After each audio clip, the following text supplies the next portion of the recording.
उत्तर प्रदेश की राजनीति में एक बार फिर से हलचल तेज हो गई है। खासतौर पर कौशाम्बी और प्रतापगढ़ के इलाके में बड़ा सियासी खेल होने के संकेत मिल रहे हैं। दरअसल समाजवादी पार्टी के अध्यक्ष अखिलेश यादव और जनसत्ता दल लोकतांत्रिक के वरिष्ठ नेता शैलेंद्र कुमार पासी की मुलाकात ने कई सवाल खड़े कर दिए हैं। सबसे पहले समझते हैं कि ये मुलाकात क्यों इतनी अहम मानी जा रही है। 5 जनवरी को कौशाम्बी से 3 बार सांसद और 2 बार विधायक रह चुके शैलेंद्र कुमार पासी ने अखिलेश यादव से मुलाकात की। भले ही इसे शिष्टाचार भेंट बताया जा रहा है, लेकिन राजनीतिक गलियारों में इसे बड़ा संकेत माना जा रहा है और इसकी वजह यह है कि शैलेंद्र कुमार पासी को राजा भैया का बेहद करीबी और भरोसेमंद नेता माना जाता है। अब बात करते हैं कि शैलेंद्र कुमार पासी आखिर हैं कौन। शैलेंद्र कुमार पासी कौशाम्बी और प्रयागराज मंडल में दलित समाज के बड़े और प्रभावशाली नेता माने जाते हैं। उनके पिता स्वर्गीय धर्मवीर केंद्र सरकार में मंत्री रहे थे और गांधी परिवार के करीबी थे। शैलेंद्र कुमार ने 1998 में पहली बार सांसद बनकर राजनीति में मजबूत पहचान बनाई। इसके बाद 2004 से 2014 तक वो लगातार समाजवादी पार्टी के टिकट पर कौशाम्बी से सांसद रहे। इसके अलावा वो चायल विधानसभा सीट से 2 बार विधायक भी रह चुके हैं।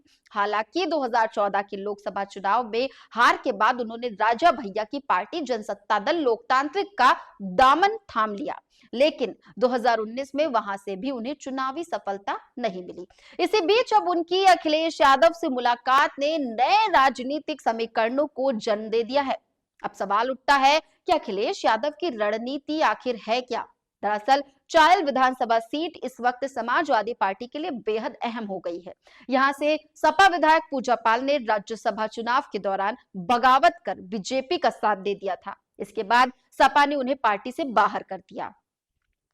ऐसे में ये सीट अब सपा के लिए खाली मानी जा रही है और अखिलेश यादव यहां एक मजबूत और भरोसेमंद चेहरे की तलाश में हैं। ऐसे में 2 बार शायल से विधायक रह चुके शैलेंद्र कुमार पासी अखिलेश यादव की पहली पसंद बन सकते हैं। हालांकि जब इस मुलाकात पर शैलेंद्र कुमार से सवाल किया गया तो उन्होंने फिलहाल इसे सिर्फ नव वर्ष की शुभकामना देने वाली शिष्टाचार भेंट बताया। लेकिन राजनीति में शिष्टाचार मुलाकातें अक्सर बड़े संकेत देती है, खास तौर पर तब जब मामला राजा भैया के इलाके से जुड़ा हो।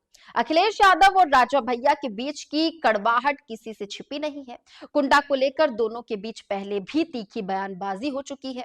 अखिलेश यादव पहले ही राजा भैया के खिलाफ उनके करीबी गुलशन यादव को मैदान में उतार चुके हैं। अब अगर शैलेंद्र कुमार पासी समाजवादी पार्टी में आते हैं तो ये राजा भैया के लिए बड़ा राजनीतिक और व्यक्तिगत झटका माना जाएगा।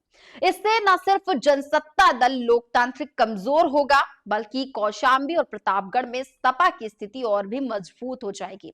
दरअसल अखिलेश यादव इस पूरे इलाके में जातीय संतुलन साधने की रणनीति पर काम कर रहे हैं। एक तरफ इंद्रजीत सरोज और पुष्पेंद्र सरोज जैसे बड़े पासी नेता पहले से सपा के साथ हैं। दूसरी तरफ एसपी सिंह पटेल और राम कुमार जैसे नेताओं के जरिए कुर्मी वोट बैंक को साधा जा रहा है। अब शैलेंद्र कुमार पासी के जुड़ने से दलित और ओबीसी वोटों का एक मजबूत गठबंधन तैयार हो सकता है।